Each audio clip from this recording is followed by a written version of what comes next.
بسم اللہ الرحمن الرحیم۔ آج میں آپ کے ساتھ حضور پاک صلی اللہ علیہ وسلم کے بچپن کا ایک بہت ہی خوبصورت واقعہ شیئر کروں گی۔ حلیمہ اپنے ننھے بچے کو گود میں لیے پریشان بیٹھی تھی۔ بچہ مسلسل روئے جا رہا تھا۔ حلیمہ ہر طرح سے اپنے بچے کو بہلا رہی تھی مگر وہ چپ نہیں ہو رہا تھا۔ ایسا معلوم ہو رہا تھا کہ بچے کو کوئی تکلیف ہے۔ قریب ہی حلیمہ کا شوہر حارث بھی پریشان نظر آ رہا تھا۔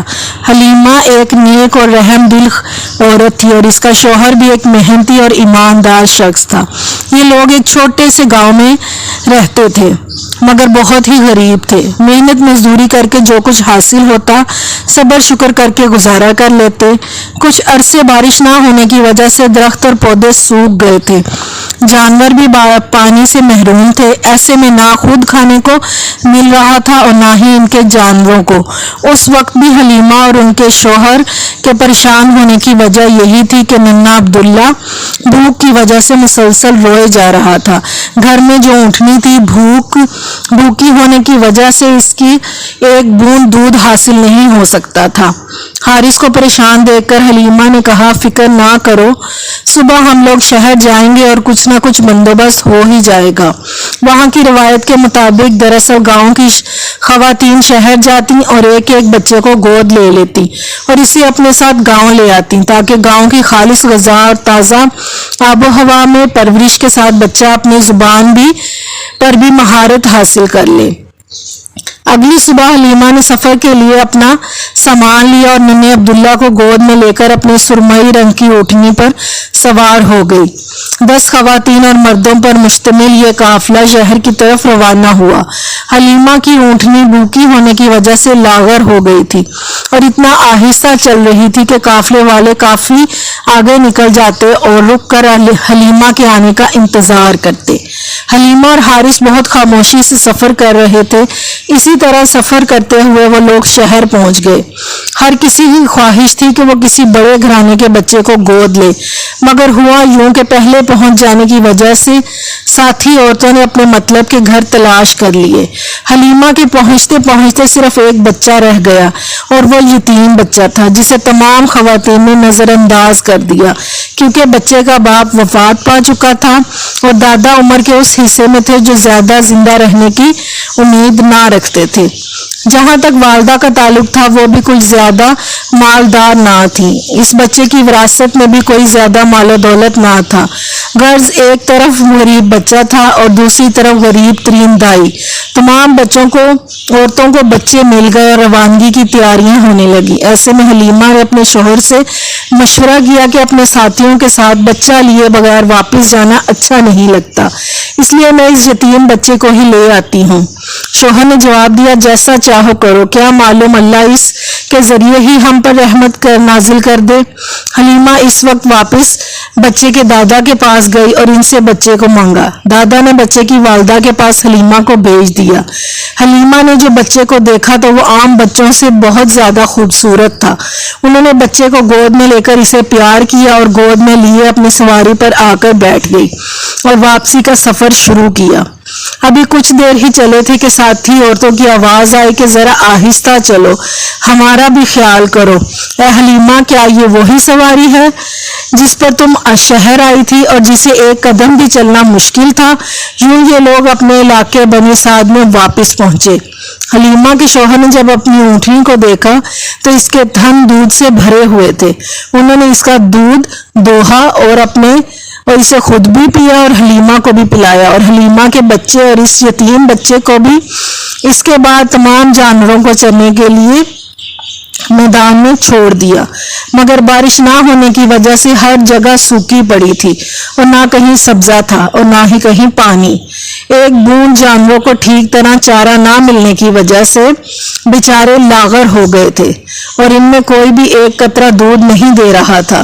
مگر یہ کیا، لوگوں نے حیرت سے دیکھا کہ حارث کی بکریاں بھی انہی جانوروں کے ساتھ گئی تھی اور انہی میدانوں میں گئی تھی جہاں دوسرے جانور گئے تھے مگر دوسرے جانوروں جانوروں کے برعکس ان کے تھن دودھ سے بھرے ہوئے تھے اور پیٹ چارے اور پانی سے۔ یہ ایک دن نہیں ہوا، دوسرے دن بھی یہی ہوا۔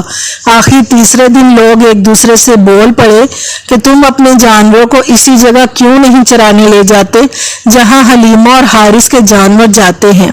مگر انہیں یہ نہیں معلوم تھا کہ یہ چراہ گاہ کا کمال ہے یا کسی اور کی برکت، اور یہ برکت کوئی ایک دن کی بات نہ تھی بلکہ روزانہ کا معمول تھا۔ دودھ میں برکت اور رزق میں فراوانی۔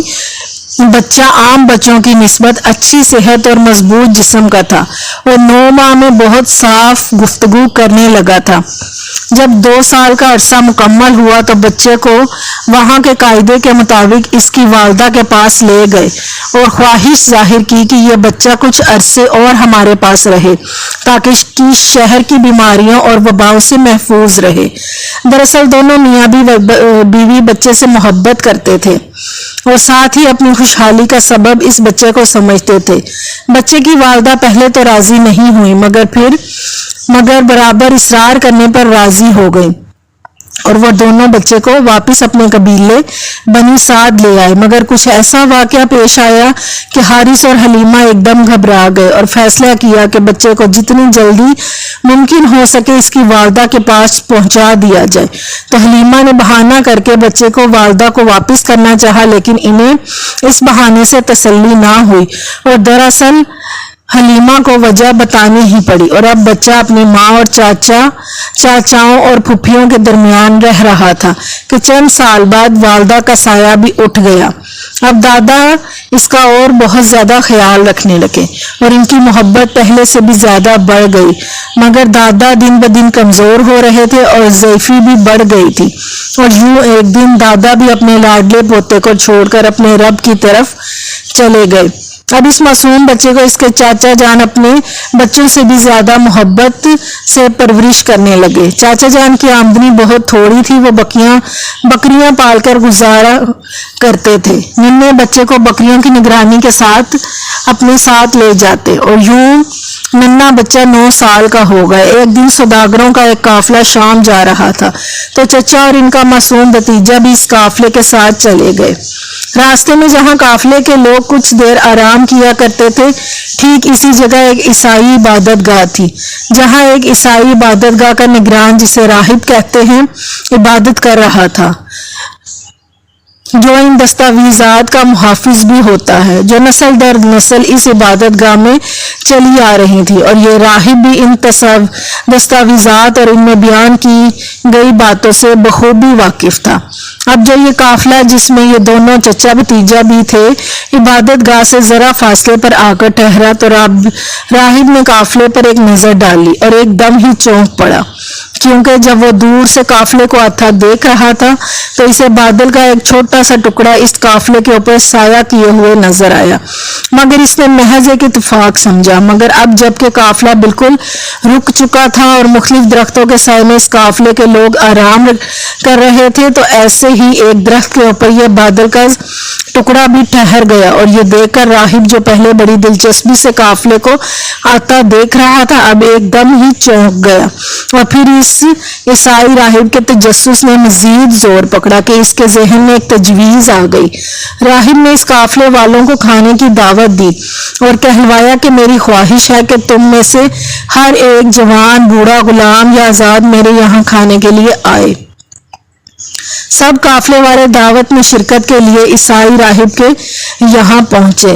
جیسے جیسے لوگ عبادت گاہ کے اندر داخل ہو رہے تھے، عیسائی راہب ہر ایک چہرے کو غور سے دیکھتا، لیکن جو بات وہ ان لوگوں میں تلاش کر رہا تھا وہ اسے نہیں مل رہی تھی۔ غالباً تمام لوگ نہیں آئے۔ راہب کو خیال آیا کہ میں نے کہا تھا کسی کو مت چھوڑ کر آنا۔ راہب نے قافلے والوں کو کہا کہ ایسا کوئی بھی نہیں جسے ہم نے پیچھے چھوڑا ہو، سوائے ایک لڑکے جو ہم میں سب سے چھوٹا ہے، اسے بلاؤ، اس کا یہاں ہونا ضروری ہے۔ راہب نے قدرے ناراضگی سے کہا کہ اس پر قافلے والوں کو شرمندگی کا احساس ہوا اور وہ لڑکے کو دعوت پر بلا لائے۔ لڑکے کے چہرے پر ایک نظر ڈال کر ہی راہب کو اپنی تلاش مل گئی۔ کھانے پینے کا سلسلہ شروع ہوا۔ راہب لڑکے کے چہرے کا جائزہ لیتا رہا۔ کھانے کا سلسلہ ختم ہوا تو راہب کم عمر مہمان کے پاس بیٹھ گیا اور مختلف سوالات کرتا رہا۔ نوعمر لڑکا بڑے مناسب اور صاف گوئی سے جوابات دیتا رہا اور کسی قسم کی جھجک محسوس نہ کی۔ اس نے اس کی ابا کاندھے سے اٹھا کر پیٹھ دیکھنے کی خواہش کی۔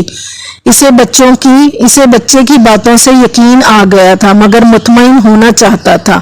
بچے کی پیٹھ پر نشان دیکھنے کے بعد راہب نے اس کے چچا سے سوال کیا کہ بچے سے تمہارا کیا رشتہ ہے؟ چچا نے اسے اپنی اولاد سے بڑھ کر اس کی پرورش کی تھی، اس لیے جواب دیا کہ یہ میرا بیٹا ہے، یہ تمہارا بیٹا نہیں ہے۔ راہب نے پورے یقین سے کہا کہ یہ ممکن ہی نہیں ہے کہ اس کا باپ زندہ ہو، یہ میرے بھائی کا بیٹا ہے۔ چچا نے جواب دیا، اور پھر اس کا باپ کہاں ہے؟ راہب نے ایک اور سوال چچا سے کیا۔ وہ انتقال فرما گئے تھے جب اس کی پیدائش نہیں ہوئی تھی۔ یہ بالکل سچ ہے۔ راہب نے فوراً تصدیق کی۔